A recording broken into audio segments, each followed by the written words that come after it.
A creepy night at home. My name's Jake, and I'm not much of a writer, but I wanted to share this crazy night that happened to me and my girlfriend, Emily. This was back in June 2018, in our little town of Rockford. We were both 25 at the time. It was a Friday night, and we decided to do something different. So, we thought it would be fun to go bowling since neither of us had done it in years. We drove to this old bowling alley called Rock Lanes. It was a bit run down, but it had some charm. We went through the whole routine of renting those ugly bowling shoes, finding the right balls, and picking a lane. To be honest, we were both terrible at bowling. We hadn't played in forever, so it was gutter ball after gutter ball. We paid for an hour, but Emily wasn't having a great time because she kept missing. I was doing slightly better, but not enough to give her any tips. Things got awkward when Emily's ex-boyfriend, Mark, showed up with his group of friends. They started bowling a few lanes away from us. Emily immediately noticed him and turned away, whispering to me that we needed to leave. I could see she was uncomfortable, so we decided to pack it up early. Emily went to the car while I returned the shoes. I think Mark saw me at the counter, but I just ignored him and left. When we got home, we decided to make the best of the night. We had a Wii at home, so we thought playing Wii bowling and having some wine would be more fun. I turned on the Wii and opened a bottle of wine. The night was starting to look up. We played Wii bowling for about half an hour, had some music playing, and drank wine. It was a lot more fun than the bowling alley. Then, something weird happened. The song that was playing ended, and in that brief moment of silence, we heard a noise from upstairs. It sounded like something heavy had been dropped. Emily and I looked at each other. She asked if I heard it too, and I nodded. I turned off the music completely, but now the house was dead silent. We just sat there, listening. I decided to go upstairs and check it out. I went up and looked in every room, turning on the lights and checking under the beds, but I didn't find anything. I was relieved but still puzzled about what made that sound. I went back downstairs, and we resumed playing Wii bowling, trying to shake off the weird feeling. After another half hour, we took our wine upstairs to the bedroom. Emily gets tipsy pretty fast, so she was already feeling it. We talked for a bit, then eventually fell asleep. Sometime in the middle of the night, I woke up. Emily was still asleep next to me. I heard another noise, just like before, something heavy being dropped. The weird part was, now we were upstairs, and the sound still came from above us. I realized it had to be coming from the attic. The attic door was right outside our bedroom door. It was one of those pull-down doors with a string, and a metal ladder comes down. I tiptoed out of the bedroom, careful not to wake Emily. I stood under the attic door and listened. Every few seconds, I heard a faint creaking sound, like the weight of something moving. My heart started racing. I didn't want to scare Emily, but I had heard about animals getting into people's attics before. I went to get a broom from the closet, just in case I needed to defend myself. I quietly pulled down the attic door and climbed up the ladder. At the top, I stopped and listened. The creaking sound was still there. It was the sound of an old wooden rocking chair we had up there. I used my phone's flashlight to look around and saw the rocking chair. There was someone sitting in it, slowly rocking back and forth. My blood ran cold. I nearly fell off the ladder. I wanted to run back to Emily and hide, but I forced myself to shout, "Who are you?" The rocking stopped, and the person turned to look at me. They started making this strange, guttural noise. Then they got up, and I scrambled down the ladder, slamming the attic door shut. I screamed for Emily to call the cops. I stayed under the attic door, holding it shut as the person above tried to kick it open. Eventually, they stopped, and I heard this crazy, deranged laughter. The person started speaking in another language, which sounded like Russian. I felt like my arms were going to fall off from holding the attic door closed. When the police finally arrived, Emily went downstairs to let them in. The officers went up to the attic to get the person out. Emily and I waited in the living room, holding each other. We saw the police bringing the man out through the living room and out the front door in handcuffs. The way he looked at me was terrifying. He looked completely unhinged, with a stare full of hatred and confusion. We never found out what happened to him. We didn't press charges, but I'm sure he was charged with something or taken to a hospital if they found out he was mentally ill. This happened in the summer, and we usually keep our windows open. He probably got in through a window in the backyard. I don't know why he picked our house. Maybe we were just unlucky. After that night, Emily and I were both pretty shaken up. We couldn't stop talking about it for days. It felt like a scene out of a horror movie. We started double-checking all the windows and doors every night before going to bed. I even installed some extra locks and a security system. The thought of someone creeping into our house while we slept was too much to handle. A few weeks later, I ran into one of the police officers who had come to our house that night. He recognized me and came over to say hi. I asked him if they found out anything about the guy in our attic. The officer told me that the man was indeed mentally ill and had a history of breaking into homes. They had found him living in abandoned buildings and other people's attics before. He didn't seem to have any clear motive other than finding a place to stay. Emily and I tried to move on from the incident, but it was tough. We had trouble sleeping for a while, always feeling like someone might be in the house. It took a long time for us to feel safe again. We started sleeping with a light on and a bat under the bed, just in case. One day, a few months after the incident, I was cleaning out the attic. I had been avoiding it since that night, but I knew it needed to be done. As I was moving boxes around, I found some old newspapers and magazines. They weren't ours. It seemed like the guy had been living up there for a while before we discovered him. It gave me chills to think about how long he might have been up there, watching us. Life slowly went back to normal, but we were always more cautious. We never left the windows open at night, even in the summer. We made sure to lock everything up tight before going to bed. The memory of that night stayed with us, a constant reminder to be vigilant. Years later, Emily and I still talk about that night sometimes. It's become one of those stories we tell at parties, or to friends who haven't heard it yet. People always react the same way. A mix of horror and disbelief. They can't believe something like that happened to us. Sometimes, I can't believe it myself. Looking back, I realize how lucky we were. Things could have gone much worse. The man could have been violent or hurt one of us. I'm grateful that we made it through that night without anyone getting hurt. It taught us to be more aware of our surroundings and to take our safety seriously. So, that's my story. It's not something I like to think about too often, but it's a part of our lives now. It's a reminder that you never know what could happen and that it's important to be prepared for anything. A night at the bowling alley, a real-life experience. When I was a teenager, my friends and I were always looking for trouble. We liked breaking rules and going places we weren't supposed to. We lived in a suburb in southern Ohio, and I guess you could say we were just bored kids with nothing better to do. Looking back, it seems silly, but it's just how we were. One thing we loved doing was exploring late at night. We usually went into abandoned buildings, but sometimes we went to other places. Once, we even got banned from our middle school after sneaking in through a window, but that's another story. One night, we planned something bigger. There were 5 of us: me, Rick, John, Nate, and Alex. Nate was always changing jobs. He just got a job at a bowling alley a few towns away. He had the key to lock up, and Alex convinced him to let us explore the place at 3 a.m. Alex could talk anyone into anything. He was so good at it. I heard he might be in jail now. We decided to get a little drunk first. Everyone except John, who was driving, had a lot to drink. John always wanted to be in control, especially since he drove his dad's nice BMW. After getting buzzed, John drove us to the bowling alley. I used to drink a lot, so I didn't take things seriously, even when they were dangerous. Nate unlocked the door, and we went inside. Rick, the cautious one, kept telling us to be careful in his high-pitched voice. Nate said we couldn't actually bowl, which was disappointing. So, I had the idea to slide down the lanes like they were slip-and-slides. It was fun, even if it was a bit reckless. After we got tired, we wanted to explore more. Nate led us to the employee-only area and into a storage room. We started looking around, being stupid and not caring. Suddenly, we heard a loud thump from below. We froze. John asked if the place had a basement, but Nate didn't know. Alex, always looking for more fun, wanted to check it out. Rick was nervous, saying Nate would get fired. We argued about what to do, and then John lifted a rug and found a hatch. Things got serious. John opened it and went down the old ladder into the dark basement. I followed, still feeling brave from the alcohol. Alex and Nate came too, but Rick stayed upstairs.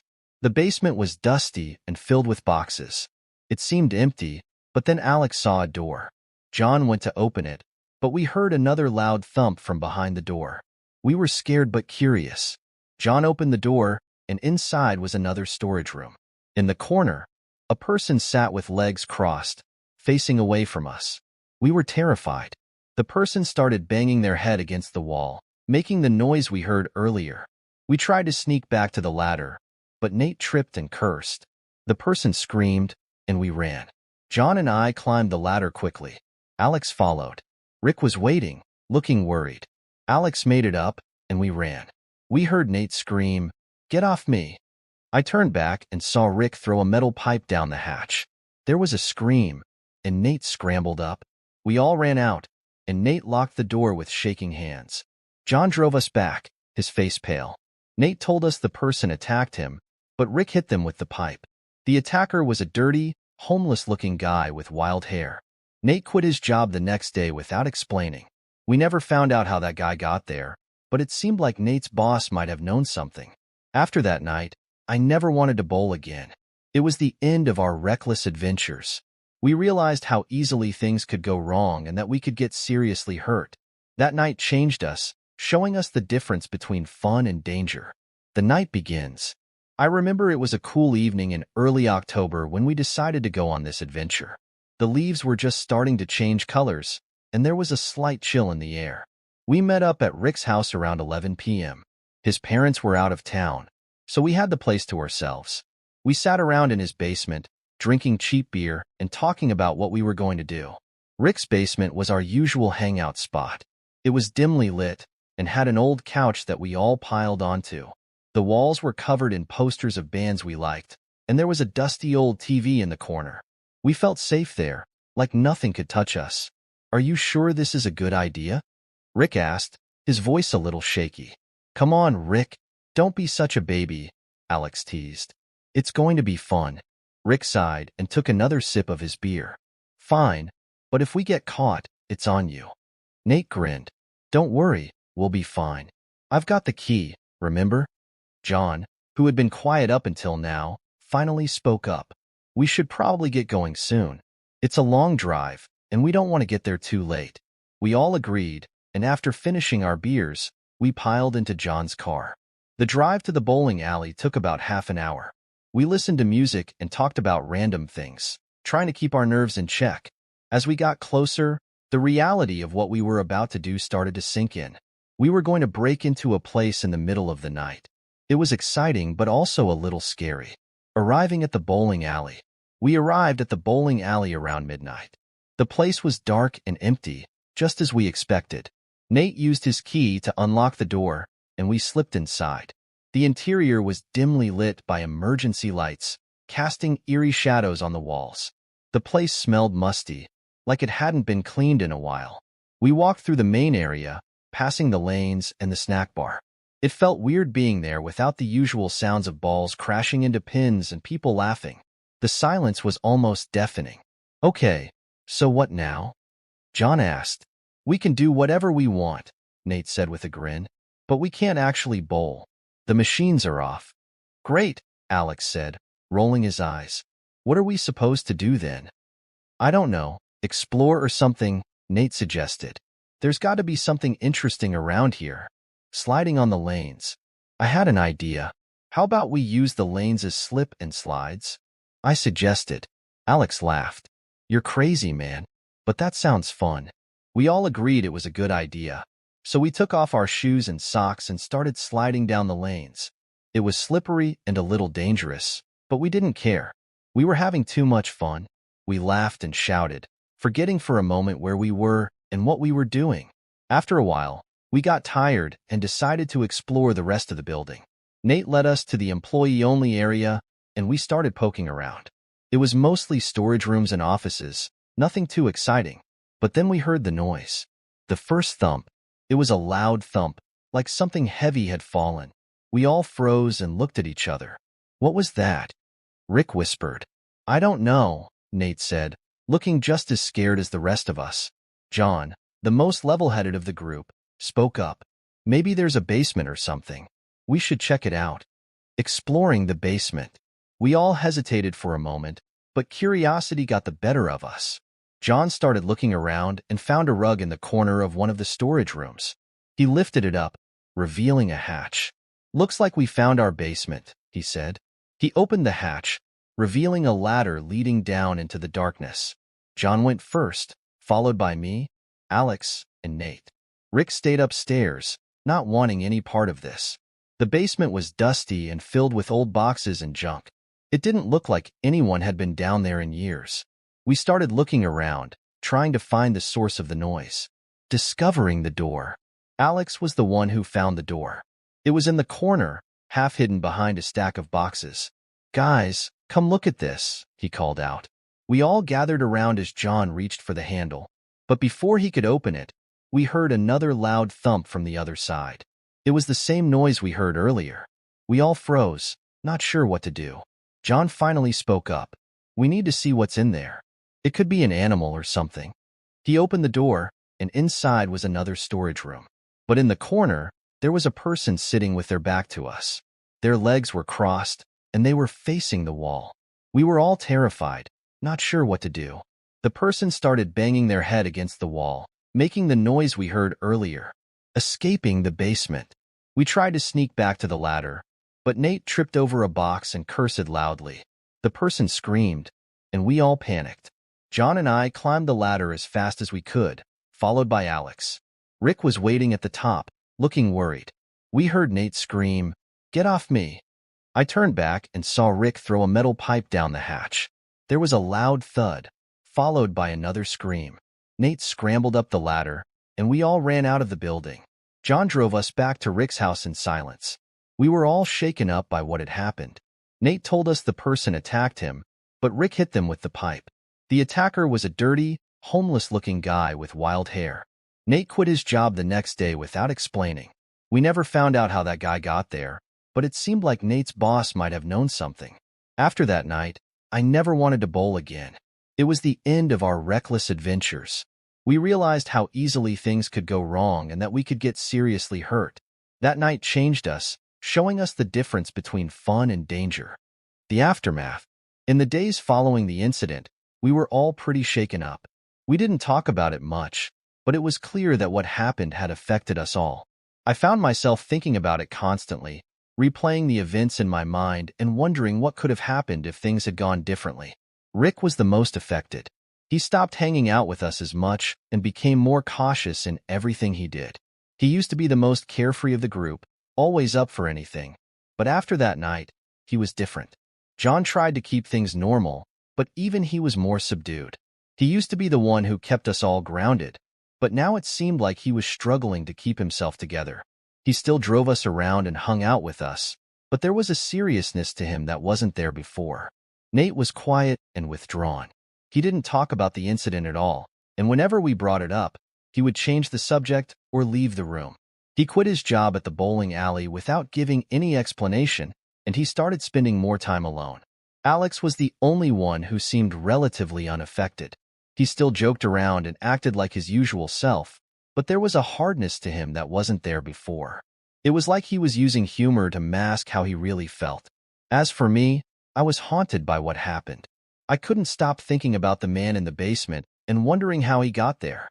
I felt guilty for dragging my friends into such a dangerous situation and for not doing more to help Nate when he was attacked.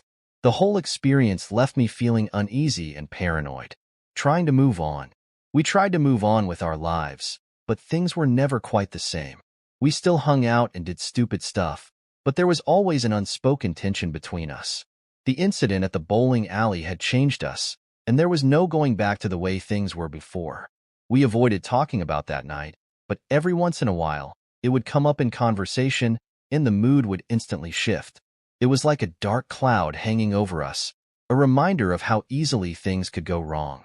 One night, a few months after the incident, we were all hanging out at Rick's house. His parents were out of town again, so we had the place to ourselves. We were sitting in the basement, drinking and playing video games, trying to forget about everything. Rick suddenly turned to us and said, "Do you guys ever think about that night at the bowling alley?" The room went silent. None of us wanted to talk about it, but it was clear that it had been on all of our minds. "Yeah," John finally said. "I think about it a lot. Me too, Nate admitted. I can't stop thinking about that guy. How did he get there? Why was he in the basement? I don't know, Alex said, but I don't think it was a coincidence. I think someone put him there. What do you mean?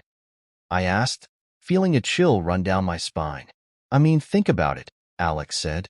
The basement was hidden. There was no way anyone would have found it unless they knew where to look. And the door was locked. Someone had to have put him there and locked him in. We all looked at each other, realizing that Alex might be right. The whole thing was starting to make sense in a disturbing way. What do we do now? Rick asked, his voice shaking. I don't know, John said, but we need to be careful. Whoever did this might come after us. Paranoia sets in. After that conversation, we all became paranoid. We started looking over our shoulders and avoiding dark places. We were convinced that someone was watching us, waiting for the right moment to strike. We stopped going out as much and spent most of our time at Rick's house, where we felt safe. We didn't talk about the incident at the bowling alley anymore, but it was always on our minds. One night, while we were all sitting in Rick's basement, we heard a noise outside. It was a loud thump, similar to the one we heard that night at the bowling alley. We all froze, our hearts pounding in our chests. What was that? Nate whispered, his voice trembling. I don't know, John said, his eyes wide with fear. But we need to check it out. We all grabbed whatever we could find to use as weapons and slowly made our way outside. The yard was dark and quiet, but we could hear footsteps in the distance. We followed the sound, our hearts racing, until we came to the edge of the woods behind Rick's house. There, in the shadows, we saw a figure moving. It was too dark to see who it was, but we could tell it was a person. Who's there? John called out, trying to sound brave. The figure stopped and turned to look at us. For a moment, we stood there in silence, staring at each other. Then, the figure turned and ran into the woods. We stood there for a moment, unsure of what to do. Finally, John spoke up. We need to go back inside. It's not safe out here. We all agreed and quickly made our way back to the house. Once inside, we locked all the doors and windows and sat in the living room, trying to calm down. What do you think that was? Rick asked, his voice shaking. I don't know, John said, but I don't think it was a coincidence. Someone is watching us.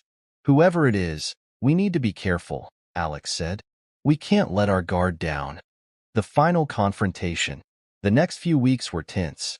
We were constantly on edge, waiting for something to happen. We stopped going out at night and made sure to always stay together. We didn't know who was watching us or why, but we knew we had to be careful. One night, while we were all at Rick's house, we heard a noise outside again. This time, it was different. It was a loud bang, like someone was trying to break in. We all grabbed our makeshift weapons and made our way to the front door. When we opened it, we saw a man standing there, holding a crowbar. It was the same man from the basement at the bowling alley. Before we could react, he charged at us, swinging the crowbar wildly. We fought back, trying to defend ourselves, but he was strong and determined. It was a chaotic and terrifying struggle, but we managed to overpower him and knock him to the ground. We called the police, and they arrived a few minutes later. They arrested the man and took him away. We later found out that he was a homeless man who had been living in the basement of the bowling alley for months. He had mental health issues and had been hiding from the authorities. We never found out how he got there or why he attacked us, but we were just glad it was over. The whole experience had been a nightmare, and we were relieved to finally put it behind us. Moving on. After that night, things slowly started to return to normal. We still hung out and did stupid stuff, but the paranoia and fear that had gripped us for so long began to fade. We realized that the man from the basement was just a disturbed individual who had no real connection to us. We never talked about the incident at the bowling alley again. It was a dark chapter in our lives that we wanted to forget. We had learned our lesson about the dangers of reckless behavior, and we were determined to move on. Looking back, I realize how lucky we were. Things could have gone much worse, and we could have been seriously hurt or even killed. The experience changed us, making us more cautious and aware of the risks we were taking. But in a strange way, it also brought us closer together. We had faced a terrifying ordeal and come out the other side, stronger and more united. We knew that no matter what happened, We could count on each other to get through it. The end. In the end, our adventure at the bowling alley was a wake-up call. It showed us the difference between harmless fun and real danger. It made us realize that our actions had consequences and that we needed to be more responsible. We were just a bunch of bored teenagers looking for excitement, but we learned that some thrills weren't worth the risk. We grew up a little that night, and it changed the way we saw the world. So, while I never wanted to bowl again, I also never forgot the lessons we learned. It was a scary and unforgettable experience, but it made us who we are today. And for that, I'm grateful. A night at the bowling alley I'll never forget. The beginning. It all started when I was about 13 years old. My friends and I had a routine every weekend. There was this old bowling alley a few blocks from our houses in the small town of Brooksville, and we'd go there every Saturday night. It was the perfect spot for a bunch of kids who didn't have much money to spend. The alley was pretty cheap, and they didn't mind us hanging out as long as we didn't cause trouble. I remember that night clearly.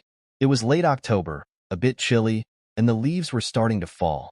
My friends and I, Joey, Tim, and Mark, met up around 7 p.m. at Joey's house. His place was closest to the alley, and we always met there before heading out. Joey's mom made us promise to be back by 10 p.m., and we assured her we would. The bowling alley. When we got to the alley, it was already buzzing with activity. Families, teenagers, and even a few older folks were there, enjoying their Saturday night. The place was kind of run down, with faded carpets and dim lighting, but we loved it. We got a lane pretty quickly and started our usual games. Joey was the best bowler among us, always getting strikes and spares. I was decent, but Mark and Tim were pretty bad. We'd always joke around and make fun of each other's terrible throws, but it was all in good fun. Meeting Creepy Carl. About an hour into our game, I noticed this older guy sitting alone a few lanes down. He had been there before, always by himself, bowling and drinking beer. We had seen him enough times that we even had a nickname for him, Creepy Carl. He was probably in his late 50s, with graying hair and a scruffy beard. He always wore this old, worn-out leather jacket that looked like it had seen better days. That night, Carl was acting stranger than usual. Instead of just sticking to his lane, he started walking up and down the alley, watching people bowl. It was weird, but we didn't pay much attention to him. We were too busy trying to beat Joey's high score. The uncomfortable encounter. As the night went on, Carl started getting closer to our lane. At first, he just stood nearby, watching us bowl. Then he started making comments about our form and giving us unsolicited advice. "Hey kid, you're holding the ball all wrong," he'd say, or, "You need to keep your wrist straight." It was annoying, but we tried to ignore him. Eventually, Carl moved to the lane right next to ours. He set up his game and started bowling, but he kept talking to us. "You kids come here a lot, huh?" he asked. "I've seen you here almost every weekend." That comment made us all a little uneasy. How closely had he been watching us? Then things got worse. At one point, I was up to bowl, and Carl came over and grabbed my wrist. "Let me show you the right way to do it," he said, positioning my hand on the ball. I pulled away quickly, not wanting him to touch me. "No thanks, I'm good," I muttered, trying to be polite but firm.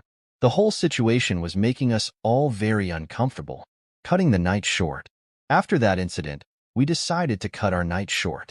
We had planned to play a few more games, but Carl's presence was too unsettling.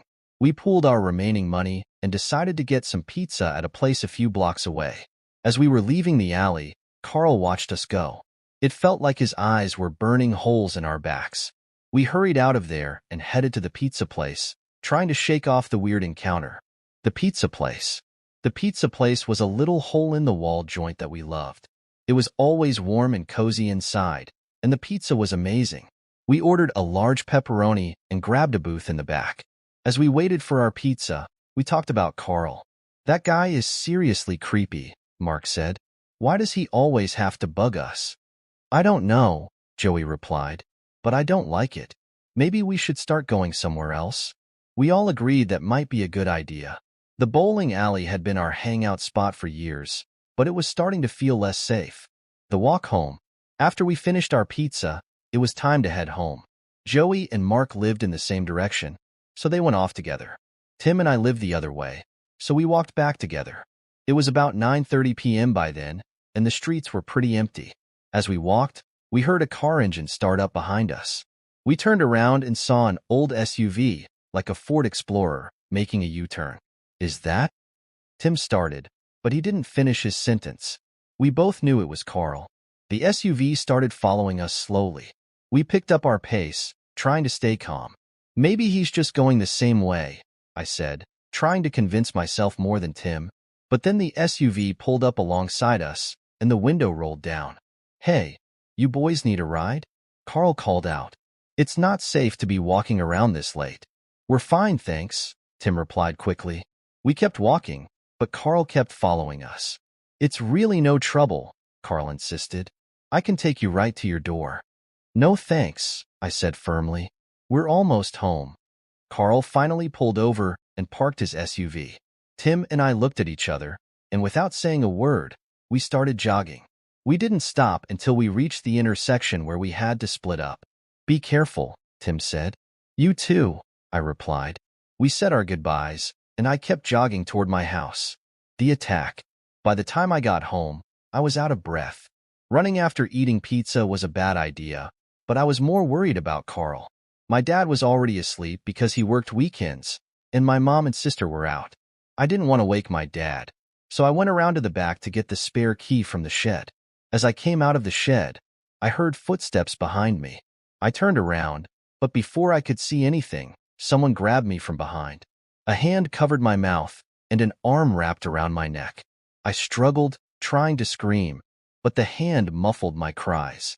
I scratched and clawed at the person's hand, trying to break free. I managed to get my mouth free for a moment and screamed, "Dad!" The person tightened their grip, but I kept fighting. I was scared out of my mind, but I knew I had to keep struggling. Finally, the person let go and ran off. I didn't see their face, but I knew it had to be Carl. I ran inside and locked the door behind me, telling my dad. I ran upstairs and woke my dad. He was groggy at first, but when I told him what happened, he sprang into action. He checked the backyard and the rest of the property, but Carl was long gone. I told my dad about the man from the bowling alley and how he had followed us. My dad called the police and reported the incident. They came out and took a statement, but without any solid evidence, there wasn't much they could do. Aftermath. The next day, my mom found out what happened, and she was furious. She called the bowling alley and demanded they release the security footage from that night, but they refused. She told me I was never allowed to go back there, and honestly, I didn't want to. For weeks after that, I was on edge. Every time I walked home, I looked over my shoulder, half expecting Carl to be there. I never saw him again, but the fear stayed with me. Reflections. Looking back, I realize how lucky I was. It could have ended so much worse. I learned to be more cautious and aware of my surroundings. The experience changed me, made me more cautious.